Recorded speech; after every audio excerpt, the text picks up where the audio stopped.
George, big result for Tottenham today. Sorry, I'm going to head off now. Sorry. So All I'm right, going to head mate. off Cheers, now. bro.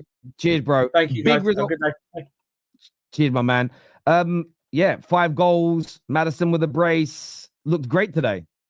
Yeah, man. I guess this is life of a Spurs fan. We're sort of used to it now. It's like a toxic relationship. It's either really, really good or you're down in the depths of hell, man. Like, yeah, we've done the business. It's only Southampton. That's one thing I will say. I don't think Spurs fans should get too carried away. As you can see behind me, you may not, but the flag is on the back up. I took the flag down after the last game because I was like, this is unacceptable. This is unacceptable. We can't keep doing this. The performances from some of the players just aren't up to par. And so today is one of those ones where I look at it and say, we should have done this. A 5-0 romping of Southampton isn't necessarily a surprise. They are the worst team in the Premier League, and they've only won 1 game this season for a reason.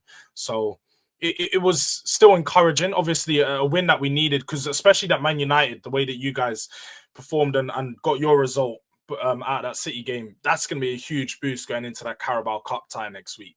And we needed the same thing. That because I see it, this massive games for both of us. There's 2 new managers.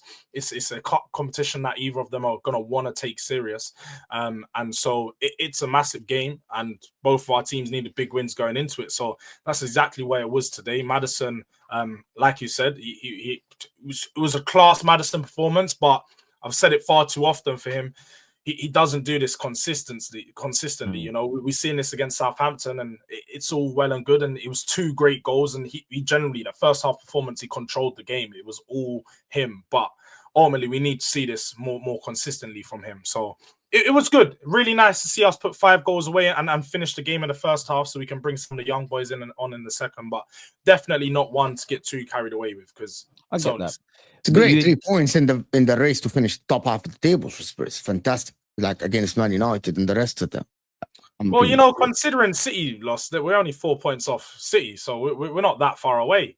And you still believe in the top 4 thing? You still believe Ange can get you the Champions League football next season, or you're targeting a cup now? We've seen all too often in this top 4 race in the Premier League in general, it doesn't get decided at this point. You could be 10 points off the top 4 at this point and still make top 4 come the end of the season. So it's a long season. I wouldn't write off top 4 too early. I have said that I don't believe we'll make it just because our squad hasn't been consistent enough, you know. But the race is still there. It's still there for anyone to get. Nottingham Forest in a good position, Villa, Bournemouth. There's still a lot of good teams still around there. But yeah, I wouldn't write us off anytime soon.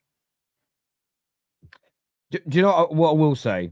I get where you're coming from, and I think what was important today for Tottenham and Man United was these wins, because you don't want to get cut adrift from that sort of European chasing pack. And I don't think Man United can make the top 4, but I looked at our performance today, and I think if you can grow some confidence from that, bring some better players in January, move a few out that the manager clearly has got problems with, or maybe one of those 2 or both of them, hopefully get the kick up the arse and behave differently. I think the wins today were really important to ensure that you're not suddenly, you don't want to end up being 3 or 4 victories away from being in a European position. You want to keep it with 1 or 2. You just seen with, like, Brighton were up in top 4 and they haven't won in 4 matches now, so they've dropped right down. Villa a few games ago were sitting 12th, and last night, until they went on to lose again, they were sitting in the top 4 at one point. So you just want to, you want to be able to go on a run, but you do need to take a little bit of an L today, George. You do need to take a little bit of an L today, because your prediction from earlier on today that United were going to get slapped, bruv, was a crazy one. I bookmarked it. I was like, I want to be able to. I honestly got to the 88th minute, and I was like, well, he's not right because we haven't lost by 3, but I was so happy. I was like, when I see him next, I'm going to shout to him, and you come on the show. So I was like, I just stay away. I was like, I could do it. No, I understand it. Well, to be honest, yeah, I was just really surprised.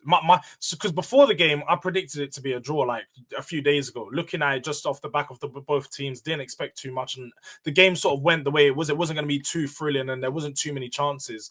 But when I looked at the fact that there was no Garnacho, no Rashford, I was counting on you guys catching them on the counter, and those 2 being 2 key players to this game. And ultimately, we saw Diallo. I don't think you didn't realize how bad Man City are, to be honest, and how good Amorim is. I didn't realize Amorim is setting up the team against Pep. Seriously, you can't imagine how bad Pep, and no one has seen that Amorim can have a setup like this where Man City looks so mediocre at their ground. He It's had just 6 central midfielders playing. Like, bro, he has no he's a idea what to madman. do, bro. He played Kevin De Bruyne. But I know that this is not the Man United match action, but if you're watching the game today and you had no idea what the history has been over the past 5 wins, 1 loss only between Man United and Man City over the past 6 games, you would never have thought that that is a team that coming over a 4-peat, and that is a team that is a 13th in the league. At the home of the 4-peat team, you would never have thought that. If you had no idea what was going on before today, it's the first time ever you're watching a football game, you would never have thought these 2 teams are so equal. I got why you tweeted what you did. Obviously, it's all fun and games. What I thought was really significant about the game, which City fans seem to be ignoring, when you beat them in the Carabao Cup, they had 68% of the ball. When Bournemouth beat them, they had 64% of the ball. When Brighton beat them, they had 60% of the ball. When you beat them 4-0, they had 57% of the ball. When they got beat by Juve, they had 68% of the ball. When they were beaten by Liverpool, so I'm just looking at the defeats in this period, not the draws or the wins. In the game against Liverpool, they had 56% of the ball. Today against Man United, 50-50. So I think, again, rivals won't care, but I look at it and we weren't great in the attack, and we were lacking a lot of confidence, and I do understand why. But in all those other 7 games that City have lost, they have dominated the ball in sometimes up to nearly 20% more. The fact that we had the same amount of possession as them at the Etihad, you just said that's the one thing with Amorim that I've been really impressed with. He knows how to adjust depending upon the opponent.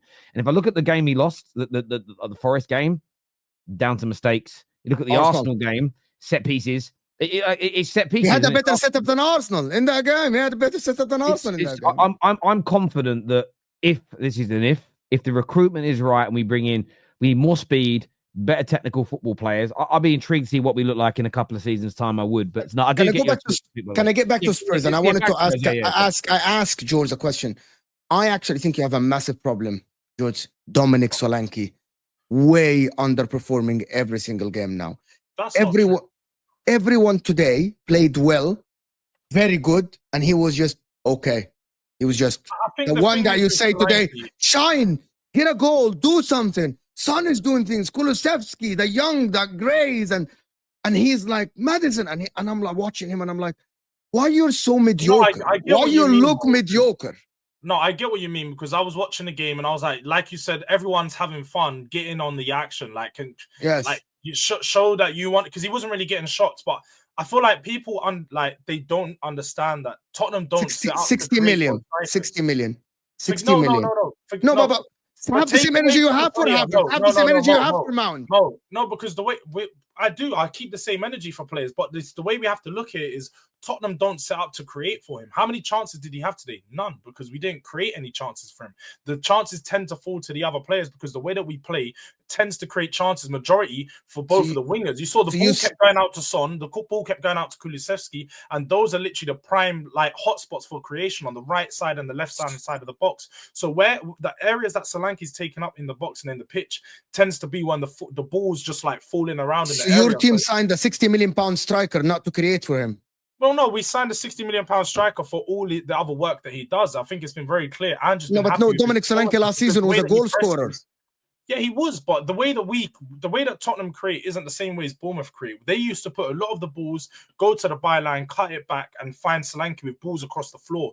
Tottenham don't necessarily do that. I think we do too many aerial crosses, and he's not necessarily, he doesn't win that much headers. He's not aerially. Maybe he's just a smaller team player. Maybe some players just a smaller team player. No, but I feel never gonna shine. He's never gonna get you where you want. This is storylines though, because Solanke at the end of the season, when he finishes the season with 16, 17 goals, we're gonna look back and be like, he's had a good season. That's what's expected of him. And right now, he's not scoring every single game, but he gets goals to Tottenham. His all-round game is good. That's what we need from him. If everyone else is scoring, our whole front line is scoring, I ain't got a problem if our striker's not scoring 10, 11 right now, because I feel like he's still going to finish on 15 to 20. Not good enough from him, to be honest. I'm watching the performance. It's not good enough. I think Jackson is better than him at the current moment. There are a lot of players in the league. Mbeumo and Westa look better than him. There's a lot of players that look better than him. One of the best strikers in the league this season. So why not Solanke? Which is why not Solanke though? because they couldn't create for him. But Jackson, they create some chances today. He made his own chance today in the second goal. Jackson, that type of player, he used to be a winger. He used to be a winger. By the way, that was debunked. I saw that was never the case. He actually played 90% of his games for Villarreal as a striker. Actually, we were told wrong. But he has the ability to. That's my point. We all just watching him play the ball at his feet. He can dribble the ball. He's good at creating. He's really good in the build-up play. Solanke can be good in the build-up play, but the majority of his work for Tottenham in the 9 is, holding the ball up, helping the team get forward, like literally being the man where you roll the ball into him and do a 1-2 and then play it back out onto the wing. So he does his job for Spurs really well. I just don't think his job for Spurs is to score a lot of goals. We just don't play that way for a striker to score a lot of goals. Viewer, give us your thoughts, feelings, and opinions on that. Nav here says, "Oi, Terry, forget Plymouth Argyle beating Southampton 5-0. Why do they call Spurs Plymouth Argyle? I don't understand. It's City that's called Plymouth. That's what Deji calls City. I don't know where they're getting that one. Oh, maybe that's why he's reversing it. They lose their next game, a myth win. I'm hearing 10 contract on TalkSport on Ange by their fans. Do you know what I will say? Like Deji maybe died the other day when you guys got beaten Europa League this week when he just you fat pig, and the manager's like, fuck it out, chill out. A question here for you, Mo. It says a question for Mo. Maresca's set up tactics per game. Yes, he changes the tactics every game. Today, Chelsea played with a fullback, invert sometimes not. The last game or the 2 games before, he had Enzo Fernandez and Lavia and Caicedo inverted. He sets up different for every game. I don't know if that is sustainable. I have not seen it over the past 7 years in the Premier League. But the fight, as you said, so finishing, I don't know if it's going to work long term. You need to have a style of play that is set. But I think he's hindered by the availability of the center backs because Tosin is different than having Fofana. So that is the thing. Finishing that to answer the question, he sets up different every game, which is different than the managers you wanted. Everyone wanted a manager with a set style of play, like a Klopp, like a Pep, like a De Zerbi. Maresca's different. But I applaud him that he's getting results with this, to be honest, guys. Like for him, for me, I'm like looking at him. I'm like, I didn't expect you to be that flexible and that good. I thought you were stubborn, but he's learning and he's admitting that he's learning. To be honest, 5 games, each one of them was a different tactic. Is kind of crazy, to be honest. And winning 5 games, it's something that not a lot of managers can do. Different teams. Brentford was so hard to break down, but they did at the end. It could have been 3-0 actually before Brentford even scored, but they kept missing chances. And yeah. Well, are we sleeping on Chelsea? Maybe. Do we believe? I still don't believe that they're going to win the league until Liverpool fall off. But Chelsea are doing madness, to be honest. Yeah. And actually, the last thing is that the squad is not as big as people say. In terms of first-team players, it's not as big as people say. We see now. I think the difference is, though, Mo, is like Terry alluded to earlier, most teams in the Premier League, especially the top 6, have a squad of 14, 15 actual players that they use, whereas Chelsea's is probably closer to 18 to 20 of players that they're using on a regular basis. And yeah, some of them are probably more fringe than others, but they have the options that some of those fringe players can contribute to a certain level, whereas most of us start looking at academy players at that point. Chelsea just have a bunch of other players that can perform at a certain... The bench today with Joao Felix and Dewsbury Hall in the middle. That's due to injuries, though, isn't it? Yeah, because Lavia. But no, they have quite a few other players out there in general. No, like you're not going to talk about Chukwuemeka and Casadei, and you call the Archie Gray is better than Casadei. Archie Gray is a better player. Chukwuemeka hasn't even been playing for them. He's a good player, though. We've seen him at Aston Villa when he was playing. He's class. He's all right. Like he's not a Premier League top 4 even player yet. Yeah, of course. Yeah, they've got obviously Reece James out, Fofana's out, Pedro Neto was suspended today. You know, so yeah, you throw those 3 players back in, and that bench looks a little bit. That's why I think they'll buy. I think they'll buy personally. This here says, imagine our striker not scoring enough, but still scored the most goals in the league. So we are not only relying on Solanke, is what Mark Smith says. Mark, that's actually crazy. You do know Tottenham have like the second highest goal difference, so we're 10th in the league. We've got the second highest goals scored in 36. Clear of like Arsenal. Because you don't score when it matters. No, you know the difference. You know what it is. Like not we don't score and it matters. We either it's exactly. It's either you win 4-0, 5-0, or you lose 1-0, or 2-1, or you draw 1-1. That is the problem with Spurs. You would rather have 5 more wins, 1-0, than the 2 5-0s. Exactly the point. Like, you can have the biggest goal difference, but the points are not on the board, which is some of the strikers. You know that some of the strikers, you scored the 3rd or the 4th goal. You don't matter. We need you when it's 0-0 and then you won 1 goal. That is what matters. Yeah. Boys.